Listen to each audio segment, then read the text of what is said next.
자, 이렇게 해서 가로 세로 깊이 15cm짜리 박스를 만들었고요. 지금 이 상태는 이제 결합을 한 상태고, 지금 이중 드릴날로 구멍을 뚫은 8mm짜리 구멍을 그 나무 못으로 메꿔서 깨끗하게 잘라내고, 그 다음에 사포질을 진행해 보겠습니다.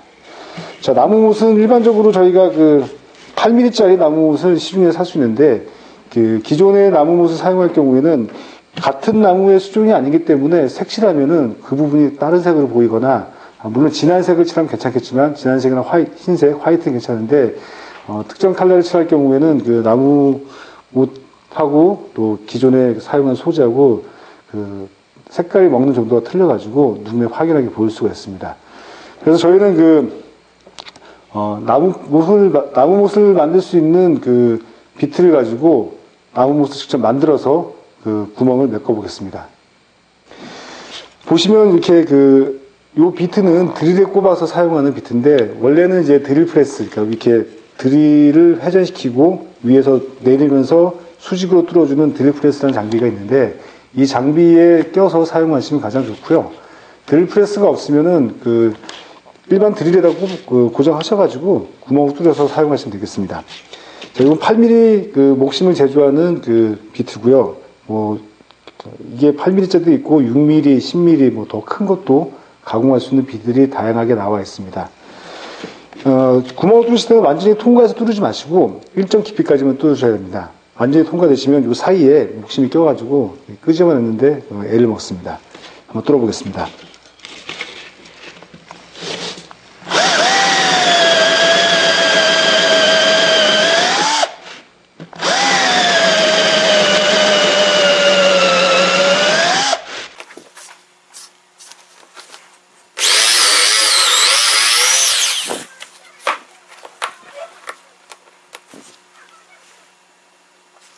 자, 이렇게 구멍을 내시고 비트 같은 걸로 딱 제끼시면 여기가 딱 부러지면서 빠집니다. 자, 이렇게 빼내시면은 이게 8mm 목심 제조기로 만든 건데, 이렇게 꼽아보시면 이게 빡빡하게 들어가야 됩니다.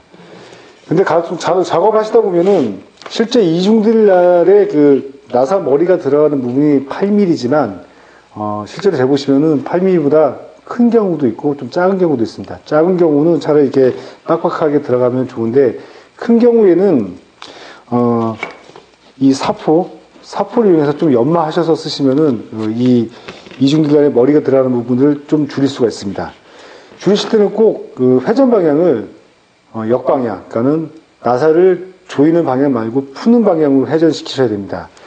이중드릴날 앞에 보면은 여기 탭 부분이 있는데, 이 부분이 끝이 날이 서 있습니다. 이거를 정방향으로 돌려서 사포에 갖다 대면 날이 죽습니다. 그래서 오히려 이중드릴날을 사용할 수 없는 상태가 될 수도 있습니다. 그래서 꼭 역방향으로 놓으시고 사포를 딱 잡고 똑같이 회전하시면은, 자, 이걸 놓고 하셔야 됩니다. 이렇게 하시면은 전체적으로 두께를 줄일 수 있습니다. 그래서 사용하시다 보면 실제로 드릴날과 이중드릴날 사이에 톱밥이 껴가지고 벌어지는 현상도 있습니다. 그래서 구멍이 점점 커지는데, 그럴 때는 꼭 연말하셔가지고 드릴날과 또 이중드릴날과 또 목심 제조기를 만든 핀이 딱 일치하도록, 아니면 살짝 구멍이 작도록 만드셔서 쓰시는 게 좋겠습니다. 자, 이렇게 만든 목심을 가지고 지금 만든 소품에 구멍을 메꿔서 마감을 해보겠습니다. 사용하실 때는 접착제, 친환경 접착제를 살짝 넣으시고, 목심을 라이탭 결방향에 맞추셔가지고 이제 살짝 돌리셔가지고 목심에 전체적으로 본드가 들어갈 수 있게 이렇게 돌려서 살짝 빼보시면은 전체적으로 본드가 먹습니다. 이렇게 되게 하신 다음에 결방향에 맞춰가지고 가장 비슷한 모양의 결방향을 찾으셔서 이렇게 딱 껴놓으시면은 마감이 되겠습니다. 본드를 너무 많이 바르셔가지고 목심을 박다가 본드가 바깥으로 나와서 가구 표면에 붙게 되면은 나중에 저희가 색칠할 때 색깔이 먹지 않는 현상들이 있습니다. 그래서 본드가 삐져나오지 않게 적당량을 꼭 넣으셔야 되고, 만약에 삐져나오시면은 완전히 마른 다음에 톱질해서 잘라내고, 베어 나와서 마른 부분들도 연말에 하셔가지고 완전히 없애신 다음에 그 다음에 페인팅 작업 하시는 게 가장 좋습니다. 자, 본드가 어느 정도 마르면은 건조 시간은 최소한 30분 이상 있어야 되고요. 그리고 계절에 따라서 좀 다르지만 표면에 남아있는 본드가 굳으면은 그 아까 흰색에서 투명 상태로 바뀝니다. 그 상태가 되면은 완전히 굳었다고 볼 수가 있습니다. 그 다음에 이 부분을 플러그 톱으로 깨끗하게 잘라내셔야 되는데, 보시면 이제 그 플러그 톱 같은 경우에는 이제 그 목심을 자를 수 있게 뭐 잘 나와 있는 제품이고요. 항상 표면에 완전히 밀착을 해서 천천히 여러 번 해서 자르셔야 되고요. 이게 만약에 삐뚤어지면은 그 나무 표면에 스크래치가 생깁니다. 그러면 사포질 하셔야 되는데, 만약에 스크래치가 날 거를 대비해서 항상 나무의 나이트의 결 방향과 같은 방향으로 톱을 움직여서 잘라주셔야 됩니다. 만약에 직각 방향하다가 스크래치가 나면은 사포질하기가 매우 난감해집니다. 자, 잘라보겠습니다. 천천히.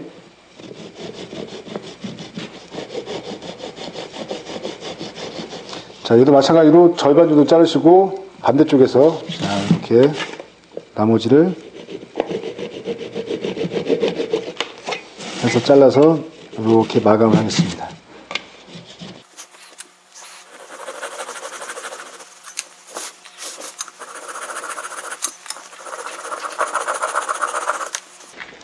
자, 이렇게 완성된 그 박스를 그 사포로 샌딩을 해서 마감을 해보겠습니다. 사포 보시면은 그 뒤에 보시면 숫자가 써 있습니다. 보시면 뭐 320, 80 이렇게 써 있는데, 이 숫자는 일정 그 크기 안에 이 사포 알갱이 개수가 80개다, 320개다, 뭐 이런 뜻이거든요. 그러니까는 숫자가 많을수록 고운 사포고요. 그다음에 숫자가 적을수록 거친 사포입니다.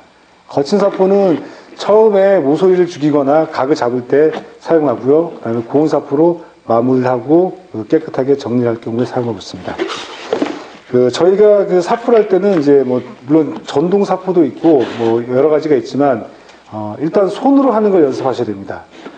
전동 사포가 전동 샌딩기가 아무리 좋아도 기계가 들어가지 않는 부분도 있습니다. 그건 어차피 손으로 해야 되기 때문에 손으로 하시는 거를 익숙하게 연습을 하시고 그 다음에 전동 사포를 이용하시는 게 좋겠습니다. 일단 사포는 기본적으로 4등분해서 접는 방법이 있습니다. 이렇게 접고 또 다시 반 접어서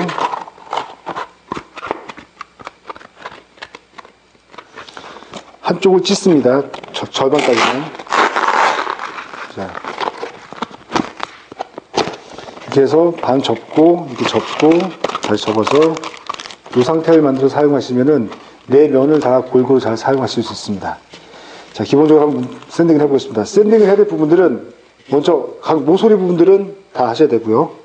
그 다음에 위에 앞에 보이는 부분들을 다 하셔야 되고요. 날카로운 부분들 다 없애주고 재단을 하고 남은 톱날 자국들도 다 손으로 갈아서 없앨 수가 있습니다. 자, 윗부분을 잠깐 해보겠습니다.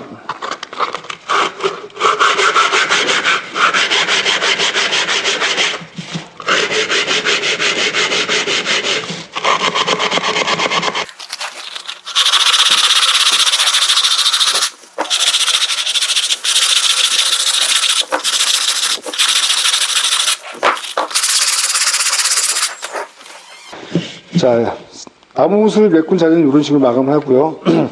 그리고 여기 보시면은 이쪽 면은 나무를 자른 단면이 이렇게 노출된 부분이 있습니다. 이 부분들은 사포질 하실 때 그냥 크게 하시면은, 예를 들어서 사포질을 이렇게 막 하시면은 이 결방향으로 스케치가 심하게 납니다. 그래서 손으로, 자, 이렇게 잡으시고 손톱으로 일정 간격만 가게 손을 잡으신 다음에 눌러서 이런 식으로 하시면 경계선을 넘지 않고 면을 깨끗하게 사포질 할 수가 있습니다.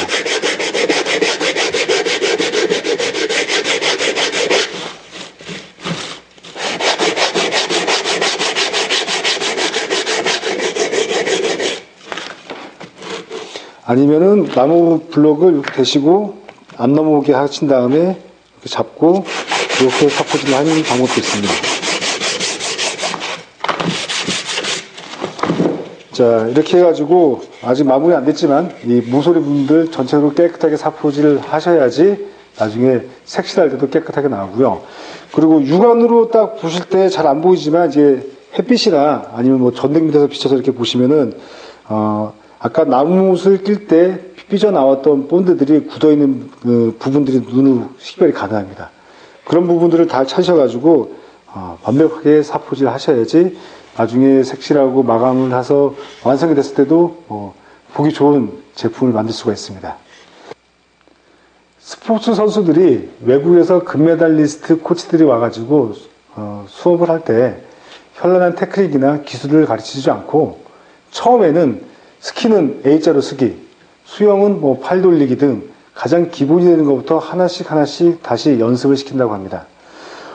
오늘 만든 박스는 단순해 보이지만 끝선을 제대로 잘 맞추는 것들은 모든 가구에서 필요한 거고 또 마감 사포질 하는 것도 모든 가구에서 꼭 있어야 될 중요한 부분입니다. 지금 만드신 것들이 단순해 보이지만 하나씩 쌓여 나가면은 나중에는 본인이 만들고 싶은 가구 또 나한테 꼭 필요한 우리 가족이 필요한 가구들을 다 만들 수 있습니다. 자, 어렵고 힘드시겠지만 하나씩 연습하면서 이렇게 하시면은 좋은 결과물이 있을 거라고 생각합니다. 감사합니다.